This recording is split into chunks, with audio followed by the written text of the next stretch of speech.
Olá, espero que estejam todos bem, se cuidando.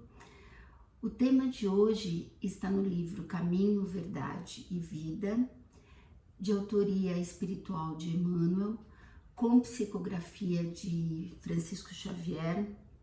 O capítulo é 150, intitulado Aguilhões, e o trecho evangélico em questão está nos Atos dos Apóstolos 9, verso 5, em que Jesus nos diz: duro é para ti recalcitrar contra o aguilhão. A primeira coisa que nos salta aos olhos ao ouvir esse dizer do Cristo são as palavras não tão comuns, não tão familiares ao nosso dia a dia. E, de fato, na época de Cristo, isso não era raro, né? O mestre, ele fazia seus ensinos utilizando comparações entre o que ele pretendia dizer com o que ocorria na vida corriqueira, na vida cotidiana da época e com os interesses terrenos. E a intenção dele era facilitar aos apóstolos, através desse método comparativo, a compreensão das coisas e das lições espirituais que ele queria transmitir. Então é muito comum esse tipo de jargão mais estranho aos nossos dias atuais, né? Então vamos tentar tornar essa passagem mais familiar. Duro é para ti. Duro no sentido de difícil, de sofrido, né? É para ti recalcitrar. Recalcitrar é um verbo que significa resistir, não ceder. Duro é para ti, ou difícil é para ti, resistir contra ou diante do, né, contra o aguilhão. O aguilhão, ele é um acessório que é composto por um bastão e uma ponta bastante afiada, né, uma ponta capaz de espetar, feita geralmente de ferro e que era, dentre outros usos, empregada naquela época com os animais. Por exemplo, num carro de bois, ela era usada, esse aguilhão era usado para fazer com que o boi permanecesse andando ou não se desviasse daquela rota, porque ele era espetado literalmente pelo aguilhão, então ele se mantinha no caminho, né? Então temos, portanto, duro é, o difícil é para ti resistir diante do acessório de correção, ou do espeto, ou da dificuldade. Além da semântica, é muito importante também, para que nos aprofundemos no significado das palavras do mestre, que contextualizemos em que ocasião Jesus proferiu tais palavras. E isso aconteceu em um dos fatos culminantes do cristianismo, que ficou conhecido como o Brado de Damasco. Quando Saulo, que era um ferrenho perseguidor dos cristãos, se dirigia à cidade de Damasco acompanhado por outros, ele se deparou com o Espírito do Cristo, que se dirigiu a ele dizendo: Saulo, Saulo, por que me persegues? E logo em seguida, a seguir a essa frase, Jesus disse: duro é para ti recalcitrar contra o aguilhão. Esse momento foi muito marcante porque ele foi um ponto de partida para a conversão de Saulo, que era antes um perseguidor e passou a ser um dos maiores porta-vozes do cristianismo. Imaginem vocês, se para Paulo, que era sabidamente um espírito de singular inteligência, um espírito de muita sabedoria, se para ele já era duro, já era difícil resistir à dificuldade, o que dirá para nós, né? E é muito importante que tenhamos em mente uma comparação, uma outra analogia, como quando falamos em ensinos, em parábolas deixadas através da oralidade pelo Mestre Jesus. Imaginemos uma noz, sim, aquela fruta de casca bem dura, tão comum por aqui na época de Natal. Se nós nos detivermos à forma empregada pelo Cristo em seus ensinamentos, nós vamos ficar com a noz, com a casca dura da noz. Pronto. Porém, se nós tivermos a habilidade e a coragem de quebrar a casca dura da noz, aí sim nós vamos ter acesso ao conteúdo, que é o fruto propriamente dito a ser desfrutado. Ou seja, o que está no bojo, o que está por trás, o que está no conteúdo do ensinamento do Cristo é a lição espiritual que ele pretende nos deixar. Para isso, nós precisamos nos afastar da forma, quebrar a forma e nos aprofundar. E vocês que me assistem, nós todos, hoje em dia, já temos iniciação espiritual, já temos adiantamento intelectual e moral suficientes para nos apropriarmos de muitos desses ensinamentos do Cristo. No de hoje, especificamente, para que possamos apreender a mensagem que o Cristo teve a intenção de nos deixar, é importante lembrar que em seu ministério aqui na Terra, em sua passagem pela Terra, Jesus teve como uma de suas maiores intenções tirar do coração de todos os relutantes, de todos os indecisos, as dúvidas relativas a questões como de onde viemos, quem somos, para onde vamos. Cristo, com grande veemência, ele provou a vida eterna, ele provou a redenção através da vida pós-túmulo, ele falou incansavelmente a respeito da necessidade do progresso moral, do caráter de ser perfectível do espírito. Portanto, ele deixou claro o caráter de transitoriedade da nossa vida na Terra.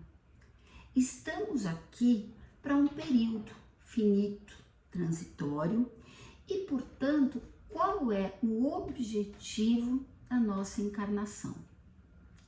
No sentido de responder a essa indagação, o Livro dos Espíritos, no capítulo 2, questão 132, faz todo o trabalho. Kardec nos alerta para o fato de que nós viemos para essa encarnação para harmonizar com a matéria essencial deste mundo, a fim de nos burilarmos, a fim de nos auto-iluminarmos, a fim de conseguir alcançar progresso moral rumo à perfeição.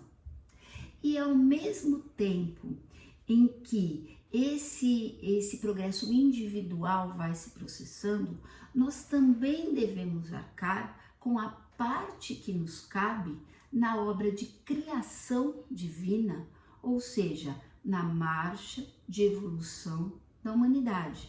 Devemos contribuir para ela. E é interessante que existe aí uma retroalimentação, porque à medida em que contribuímos para essa marcha evolutiva da humanidade, evoluímos junto com ela. Então, perfeito. Então, se é assim, se esse é o objetivo da encarnação, então nós vamos direto, reto, sem percalços, sem desvios, de um modo pavimentado no caminho diretamente para cumprir esse propósito? De jeito nenhum. Infelizmente, não. Embora Deus nos municie de tudo que é necessário, que é útil, que é bom, para que possamos cumprir essa missão, como por exemplo, Ele nos dá a vida, Ele nos dá exemplos a serem seguidos, como é o caso da trajetória de Cristo, Ele nos dá o Evangelho como bússola, mas mesmo assim não é o suficiente. Nós temos problemas para seguir de modo firme nesse caminho e precisamos, portanto, das dificuldades, dos aguilhões que nos aparecem para nos auxiliar. Por que temos tantas dificuldades, afinal? Primeiro, porque quando encarnamos, já trazemos situações aí pretéritas que são necessárias de serem ajustadas. Então já trazemos más tendências do passado. Além disso, que no nosso dia a dia, na nossa vida terrena, nós, das duas, uma, é muito comum que aconteça uma das duas situações. Ou nós nos desviamos do caminho, ou nós nos paralisamos diante da marcha evolutiva. Então, usando como exemplos, nós nos desviamos frequentemente quando nós nos envolvemos e nos enebriamos pelas ilusões, geralmente ilusões envolvendo a matéria, envolvendo bens materiais, situações efêmeras, típicas dessa encarnação, típicas da vida corpórea. Nós despendemos, por vezes, muito tempo, muita energia em situações ligadas à aparência, né? Queremos comprar, queremos adquirir, queremos parecer muita coisa, algo que nos empodere a fim de que possamos conseguir domínio sobre situações, domínio sobre pessoas, comportamentos em que a nossa vaidade e o nosso egoísmo ditem a tônica, né? É muito comum também vivermos uma vida longe do método, longe da disciplina, o que faz com que o nosso tempo livre seja dedicado a coisas não edificantes, né? É muito comum também que nos paralisemos diante do processo evolutivo. Além do desvio, existe também a paralisia. Quando nos paralisamos? Nos paralisamos, por exemplo, quando enchemos nosso coração, enchemos nosso sentimento de azedume, de ressentimentos, de mágoas, por vezes tão profundas que nos entorpecem, que nos envolvem com tanto desânimo em relação à vida, que nós deixamos de ser capazes até de reconhecer o mérito, o merecimento do outro. Situações em que nós acreditamos sermos incapazes de continuar aprendendo, de continuar nos educando, coisa que jamais é verdade. Sempre é tempo de nos educarmos, de nos aprimorarmos, de melhorarmos. Mas essa mágoa, esse desânimo que muitas vezes nos invade, nos impede de enxergar isso. Então, ficamos estacionados numa sombra evolutiva por uma ou por outra razão. E há necessidade do despertar. É justamente para promover esse despertar em nosso próprio benefício, a fim de nos impulsionar para a evolução, nos impulsionar rumo à perfeição, rumo à nossa missão nessa terra, é que a providência divina nos coloca diante do quê? Dos aguilhões, das dificuldades. É incrível, é impressionante como, guardadas as devidas proporções, a analogia feita por Cristo é perfeita. Por quê? Porque imaginem um carro de boi e um aguilhão. Se o boi parar de se mover, ele é literalmente espetado por esse acessório. Se por acaso ele, por conta própria, resolver se desviar do caminho, que seria o ideal, ele também é ferido nas laterais, porque existiam aguilhões nas laterais das engrenagens do carro de boi. Então, é perfeita a comparação com a criatura humana. Muitas vezes nós deixamos de seguir o caminho. E qual o aconselhamento de Emmanuel nesse capítulo 150? Ele nos diz o seguinte: é imprescindível, é imperativo que se faça uma análise fria, criteriosa, uma análise de quais são os nossos aguilhões e as nossas dificuldades nessa vida. Existem dois tipos de dificuldades. Existem aquelas com as quais nós já encarnamos, que foram acordadas lá antes, no período pré-encarnatório, e que nos acompanham por toda a trajetória na Terra e que nos são necessárias para que a evolução se dê. Podemos citar como exemplos a doença, a riqueza, a pobreza e os extremos, sobretudo delas, né? O sofrimento, a beleza, a falta dela. Então, são dificuldades que nos acompanham desde o início da nossa encarnação. Porém, também existem outras dificuldades que são pontuais, focais, em certas ocasiões da nossa vida. E essas podem mesmo ser causadas por nós mesmos, ser provocadas, nós sermos a causa direta das nossas encrencas, dos nossos problemas, dos nossos entraves. Por quê?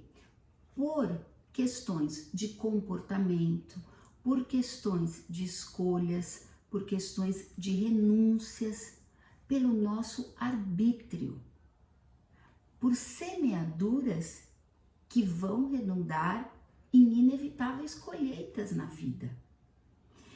Diante dessas dificuldades pontuais, focais, essas que podem estar no nosso filho.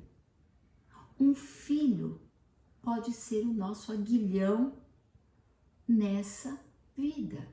Nós precisamos trazer a luz da consciência, precisamos ter a percepção clara disso, porque a própria percepção e a própria conscientização da necessidade evolutiva que temos de enfrentar essa dificuldade ou essa relação, essa pessoa ou essa situação, vai nos ajudar a lidar com ela de uma maneira melhor, de uma maneira mais saudável, mais produtiva. O que Emmanuel frisa que não devemos fazer? Não devemos, uma vez identificado o aguilhão, nos voltar contra ele, nos voltar contra a dificuldade, nos voltar contra aquela situação difícil, aquele membro da família, o cônjuge, o cunhado, contra aquela situação profissional que se repete muitas vezes. O fato de nós nos queixarmos, lidarmos com a queixa, com a reclamação recorrente em relação a todas essas situações que são persistentes na vida, que são recorrentes, pelas quais vamos ter que passar sempre. O fato de nos queixarmos, a doutrina nos alerta que é muito ruim. Por quê? Porque o mesmo tempo empreendido em queixas incessantes, em situações de lamúria, esse mesmo tempo poderia ser empregado no concurso do bem, poderia ser empregado em atividades, em pensamentos, em criação de situações edificantes. Na verdade, é uma perda de tempo o excesso de queixas, de reclamações, as revoltas. Inclusive, o avanço da ciência, a própria neurociência, cujo estudo está tão em voga ultimamente, ela nos traz, nos municia, nos elucida conhecimento capaz de corroborar os aconselhamentos da doutrina espírita. Por exemplo, quando nós reagimos diante de uma dificuldade com revolta, com reclamação, com não aceitação, nós nos estressamos e liberamos em nosso corpo, de modo fisiológico, um hormônio chamado cortisol. A neurociência elucidou que esse cortisol, ele age em nosso cérebro, entorpecendo, desligando uma área do cérebro chamada córtex pré-frontal, que é o responsável pelas nossas boas decisões a longo prazo, pela nossa ponderação, por nossas análises e consequentes decisões de mais qualidade. Essa parte do cérebro sendo anulada, é estimulada uma outra que é responsável por situações mais emergenciais. É aquela área do cérebro que na época primitiva era responsável por ser sempre acionada quando nós precisávamos, diante de situações de emergência, nas savanas, contra os leões, quando nós precisávamos ou atacar ou correr. A nossa musculatura, ela fica entumecida com sangue, ficamos fisicamente preparados para a briga, para a agressão, para aquilo que outrora nos era extremamente útil, que era lutar pela sobrevivência. Isso tudo é uma reação fisiológica. Agora imaginem vocês, em pleno século XXI, nós tendo como padrão de reação às dificuldades cotidianas, estarmos prontos para a briga, prontos para o ataque ou prontos para correr. É inadmissível. E é assim que nós ficamos, fisicamente, fisiologicamente, quando permitimos que o estresse, que a revolta, que a queixa nos invada. Então, não é assim que deveríamos reagir hoje em dia, nós, seres pensantes, dotados de inteligência. Na verdade, o que Emmanuel nos recomenda é que diante de todas essas dificuldades, resistamos. Devemos ser recalcitrantes. Devemos tentar, ainda que tão difícil seja, descobrir o lado bom do lado ruim. O que nos ajuda é o conhecimento, é o entendimento que muitas vezes aquela dificuldade, por mais terrível que possa parecer, ela era o que nós precisávamos. Era dela que nós precisávamos naquele momento. Ou então, nós mesmos demos origem a ela. E só podemos mudar essa engrenagem? Pela mudança de nós mesmos, de nosso pensamento, de nosso comportamento, de nossas atitudes.